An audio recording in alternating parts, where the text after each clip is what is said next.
Olá, pessoal. Em certo sentido, mais uma vez estamos reunidos aqui no canal.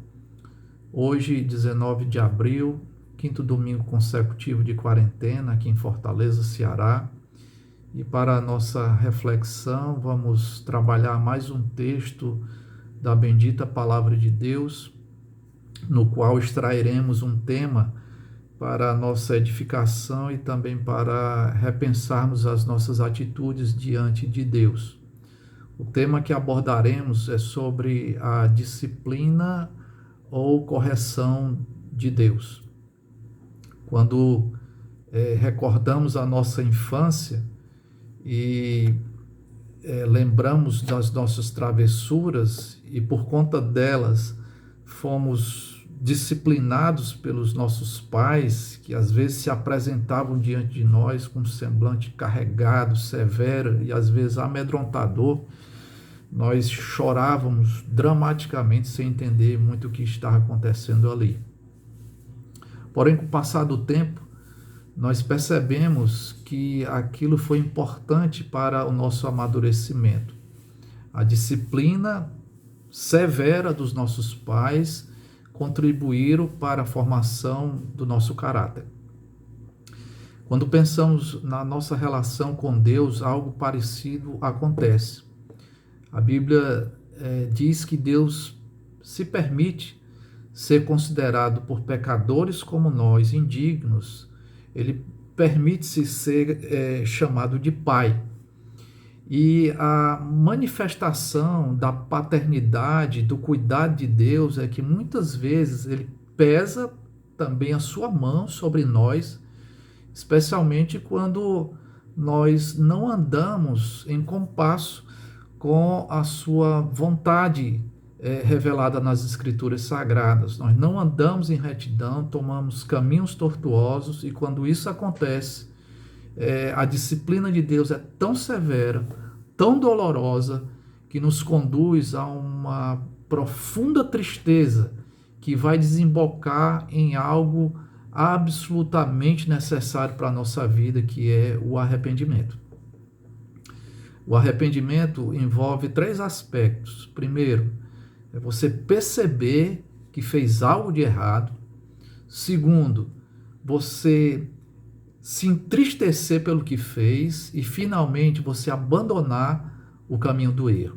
O arrependimento verdadeiro é isso, e é fruto da disciplina de Deus na nossa vida. Pensando nisso, vamos meditar no Evangelho segundo Lucas, no capítulo 22, do versículo 54 ao versículo 62, que diz: Então, prendendo-o, o levaram e o introduziram na casa do sumo sacerdote. Pedro seguia de longe. E quando acenderam fogo no meio do pátio e juntos se assentaram, Pedro tomou lugar entre eles. Entrementes, uma criada, vendo-o assentado perto do fogo, fitando-o, disse: Este também estava com ele. Mas Pedro negava, dizendo: Mulher, não o conheço. Pouco depois, vendo o outro, disse: Também tu és dos tais. Pedro, porém, protestava: Homem, não sou. E tendo passado cerca de 1 hora, outro afirmava, dizendo: Também este verdadeiramente estava com ele, porque também é galileu. Mas Pedro insistia: Homem, não compreendo o que dizes. E logo estando ele ainda a falar, cantou o galo. Então, voltando-se o Senhor, fixou os olhos em Pedro, e Pedro se lembrou da palavra do Senhor, como lhe dissera: Hoje 3 vezes me negarás antes de cantar o galo. Então Pedro, saindo dali, chorou amargamente. O que é que está acontecendo ali? Nós temos a narrativa em que Jesus Cristo foi conduzido, manietado até a casa do sumo sacerdote Caifás. Um pouco antes, Jesus Cristo estava reunido com seus discípulos mais chegados, seu colégio apostólico, e eles acabaram de celebrar a última Páscoa. E depois daquela cerimônia, Jesus Cristo os advertiu, dizendo que naquela noite eles se escandalizariam. E aí ele cita as escrituras, dizendo, olha, ferirei o pastor referindo-se a ele mesmo, Jesus, e as ovelhas do rebanho ficarão dispersas. Aí Pedro retrucou, dizendo, ainda que venhas a ser um tropeço para todos, nunca o serás para mim. Então Jesus vai vaticinar do que aconteceria naquela mesma noite. Ele diz, em verdade te digo que nesta mesma noite, antes que o galo cante, tu me negarás 3 vezes. E veja a afirmação audaciosa de Pedro, que disse, ainda que me seja necessário morrer contigo, de nenhum modo te negarei. Uma coisa é dizer, a outra coisa é fazer. Porque dali, Jesus e seus discípulos foram pernoitar no Monte das Oliveiras, e no local chamado de Jardim do Getsêmani, seus discípulos, cansados do dia, estavam ali tentando conciliar o sono e foram surpreendidos por uma turba conduzida por um dos discípulos de Jesus Cristo, o traidor Judas Iscariotes, que identificou a Jesus entre os seus discípulos com um beijo. E aí aquela turba formada por soldados e por serviçais do sumo sacerdote manietaram Jesus e o conduziram até a casa de Caifás. Aí é justamente o texto que nós acabamos de ler. Pedro vai ser introduzido, sabemos, por outros evangelhos, por outras passagens paralelas, vai ser introduzido na casa de Caifás através do discípulo amado João. E ali Pedro vai ser reconhecido por mais de uma pessoa, e quando essas pessoas se achegam a Pedro dizendo que ele era um dos discípulos de Jesus, Pedro nega veementemente. Em um outro evangelho, o evangelho de Marcos, quando ele nega pela 3ª vez, o evangelista Marcos diz que ele o faz praguejando e jurando, colocando de uma forma muito enfática de que ele não conhecia Jesus e sequer era seu discípulo. Pedro negou Jesus Cristo vergonhosamente. E acredito que isso aconteceu porque, primeiro, ele não acreditou na palavra de Jesus. Jesus já havia prevenido, mas ele não acreditou nisso. Infelizmente, nós nos deixamos levar nessa vida por uma sabedoria carnal. Nós achamos que a nossa percepção do mundo é mais sábia do que muitas diretrizes que nós temos na palavra de Deus. Fazemos ouvidos moucos para a voz de Deus nas Sagradas Escrituras e preferimos seguir o nosso próprio caminho. Assim foi com Pedro. Pedro descreu na palavra de Deus e isso gerou consequências amargosas para a sua vida. Acredito também que Pedro foi autossuficiente. Isso é típico da arrogância do nosso mundo. Nós achamos que podemos conduzir a nossa história. Quem somos nós? Nós sequer sabemos o que nos acontecerá daqui a alguns segundos. Mas Pedro foi dominado por essa confiança excessiva em si mesmo. E finalmente, Pedro negou Jesus Cristo porque temeu mais os homens do que a Deus. Em uma passagem das Escrituras, quando o próprio Senhor Jesus Cristo orientava os seus apóstolos, quando eles foram realizar a primeira missão de compartilhar o Evangelho com outras pessoas, Jesus Cristo advertiu os seus discípulos dizendo: não temais os que matam o corpo e não podem matar a alma. Temei antes aquele que pode fazer perecer no inferno tanto a alma como o corpo, que é o caso de Deus. Aí nos versículos 32 e 33 de Mateus 10, diz ainda: portanto, todo aquele que me confessar diante dos homens, também eu confessarei diante de meu Pai que está nos céus. Mas aquele que me negar diante dos homens, também eu negarei diante de meu Pai que está nos céus. Essa é uma advertência muito séria, porque, infelizmente, há muitas pessoas que estão preocupadas demais no que outros vão dizer se souberem se nós somos, de fato, discípulos de Jesus Cristo. O que importa? Importa agradar a Deus, isso é mais importante do que qualquer coisa. Mas Pedro, infelizmente, ficou mais atento à opinião de outras pessoas, temeu o homem e esqueceu-se de temer a Deus. Mas o que me chama a atenção nessa queda do apóstolo Pedro, nessa queda tão infame, é que o Senhor Jesus Cristo, no versículo 61, no momento exato em que Pedro o negava pela terceira vez e o galo cantou, Jesus Cristo fixou seus olhos em Pedro e imediatamente, sem dizer sequer uma palavra, uma mensagem foi comunicada poderosamente ao coração de Pedro.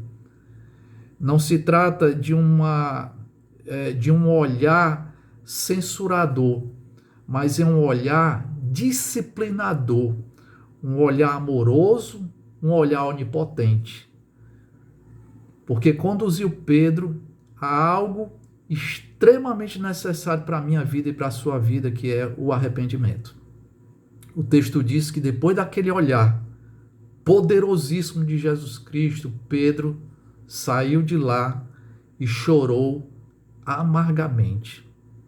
A palavra de Deus nos diz, em 2 Coríntios, capítulo 7, versículos 9 e 10, o apóstolo Paulo, escrevendo à igreja em Corinto, ele faz uma diferença entre uma tristeza que é segundo Deus, que é conduzida pelo próprio Deus, visando o arrependimento, e uma tristeza que é do mundo, que só produz morte. Assim ele disse: agora me alegro, não porque fostes contristados, mas porque fostes contristados para arrependimento, pois fostes contristados segundo Deus, para que de nossa parte nenhum dano sofresses.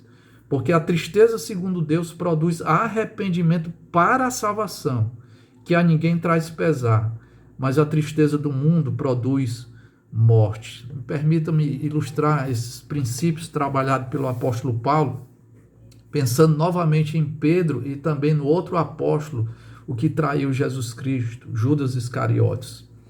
O texto diz que Judas Iscariotes, depois profundamente condoído pelo que havia feito, porque traíra sangue inocente, ele sequer conseguiu receber das mãos dos sacerdotes o dinheiro pela traição. Eram 30 moedas de prata, e a sua consciência estava tão sensibilizada que ele jogou longe aquelas moedas e saiu de lá simplesmente para dar cabo da sua própria vida, enforcou-se. Ele sentiu tristeza pelos seus atos, mas não buscou a pessoa certa e não procurou, de fato, abandonar os seus caminhos de morte. Nós precisamos diferenciar entre atrição e contrição. Atrição é quando a nossa consciência fica pesada pelos nossos erros, mas nós não tomamos uma atitude correta diante de Deus. A contrição é totalmente diferente. E essa contrição nós podemos perceber na vida do apóstolo Pedro. Ainda que ele tenha caído, não ao ponto de perder a salvação, porque a salvação é uma dádiva do Senhor e ninguém pode tomá-la. Mas o apóstolo Pedro, ele teve um renovo na sua vida espiritual, porque experimentou novamente o arrependimento, uma contrição genuína. Em Judas, nós percebemos remorso. Em Pedro, nós constatamos uma contrição e um arrependimento verdadeiro. Algumas pessoas têm questionado se o coronavírus é uma maneira de Deus disciplinar os seus filhos. Eu acredito que sim. Penso que essa pandemia, ela é divinamente conduzida para muitos propósitos, inclusive para nossa correção, para que nós repensemos muitas coisas na nossa vida. Infelizmente, muitas pessoas tiveram condições de estar nos ambientes de culto e por uma questão de indisposição ou de preguiça, abriram mão disso. E hoje talvez estejam desejando estar num ambiente comunitário, louvando a Deus, tendo a oportunidade de ouvir, querendo ter a oportunidade de ouvir a palavra de Deus e não tem. Alguns também colocaram que talvez esses dias Deus esteja disciplinando o seu povo para valorizar antigas práticas cristãs como o culto doméstico. Graças a Deus, nesses momentos de isolamento social, não poucas famílias têm se reunido para buscar a face de Deus em família, coisa que estava sendo esquecida. Deus está disciplinando o seu povo. E isso é muito bom, porque revela o cuidado paternal dele. Nós podemos aprender algumas lições preciosas. A primeira é que você deve se arrepender dos seus malfeitos. Chore diante de Deus. Confesse e abandone os seus pecados. Aproxime-se de Cristo, porque o seu olhar é terno, é amoroso e levanta o mais abatido pecador. Creia nisso, porque foi esse olhar que Jesus Cristo dispensou ao apóstolo Pedro. A Bíblia diz lá em 1 João, capítulo 1, versículo 9, se confessarmos os nossos pecados, Ele é fiel e justo para nos perdoar os pecados e nos purificar de toda a injustiça. Você precisa de arrependimento. Em segundo lugar, não menospreze a correção do Senhor. A Bíblia diz lá em Hebreus capítulo 12, do verso 4, é uma passagem extensa, até o versículo 13, vou ler alguns trechos. No versículo 5, por exemplo, ele diz: e estais esquecido da exortação que como a filhos discorre convosco. Filho meu, não menosprezes a correção que vem do Senhor, nem desmaieis quando por ele és reprovado. Versículo 6. Porque o Senhor corrige a quem ama e açoita a todo filho a quem recebe. E ainda o versículo 7. É para a disciplina que perseverais. Deus vos trata como filhos, pois que filho há que o pai não corrige? E na parte B do versículo 10 diz: Deus, porém, nos disciplina para aproveitamento, a fim de sermos participantes da sua santidade. Deus corrigiu o apóstolo Pedro. Deus está corrigindo a mim e a você, que somos filhos dele. Se você quer ser filho de Deus também, você precisa ir pelo caminho que é Jesus Cristo. As pessoas dizem por aí que Deus é pai de todos. Talvez isso seja escândalo para você, mas Deus não é pai de todos. Deus é pai daqueles que verdadeiramente depositam a sua confiança em Jesus Cristo como seu único mediador, como aquele que carregou as nossas culpas lá na cruz do Calvário. Para que Deus seja o teu pai, você precisa receber o Filho dele como seu Salvador. Aí você estará num relacionamento que jamais será desfeito. E Deus, como bom pai, muitas vezes vai te corrigir severamente, te conduzindo a um vale de muitas lágrimas, de muita tristeza, não simplesmente para afligir a tua alma, mas para te conduzir ao arrependimento verdadeiro. Que Deus te abençoe, que Deus te corrija e que Deus seja o teu Pai. Amém.